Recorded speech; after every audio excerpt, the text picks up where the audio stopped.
کیا واقعی سورج طلوع نہیں ہوا تھا؟ حضرت بلال رضی اللہ تعالیٰ عنہ سے منسوب واقعہ کہ ایک روز آپ نے اذان نہیں دی تو سورج نہیں نکلا، اس کی کیا حیثیت ہے؟ یہی نہیں بلکہ بعض قصہ گو وائز یہ روایت سناتے ہیں کہ حضرت بلال رضی اللہ تعالیٰ عنہ کی زبان میں لکنت تھی اور شین کا تلفظ سین سے کرتے تھے۔ بعض لوگوں کی شکایت پر رسول اللہ صلی اللہ علیہ وآلہ وسلم نے حضرت بلال کو اذان سے روک دیا تو اس دن صبح نہیں ہوئی۔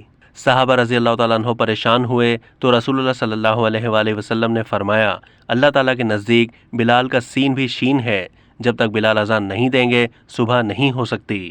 اس سوال پر مفتی منیب نے بتایا کہ حضرت بلال رضی اللہ تعالیٰ عنہ کی زبان میں لکنت اور سورج نہ نکلنے کا واقعہ درست نہیں، بلکہ حضرت بلال فصیح و بلیغ اور خوبصورت آواز کے مالک تھے۔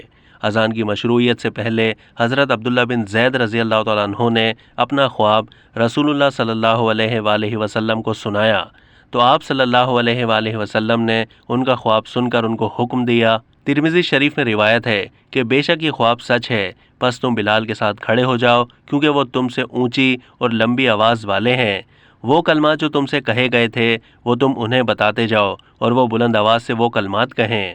مفتی منیب کے مطابق کتب احادیث میں اس طرح کا کوئی واقعہ موجود نہیں ہے اور یہ دونوں روایتیں موضوع اور من گھڑت ہیں۔ اب تک کے لیے اتنا ہی۔ مزید معلومات کے لیے ڈیلی جنگ کے یوٹیوب چینل کو سبسکرائب کیجیے۔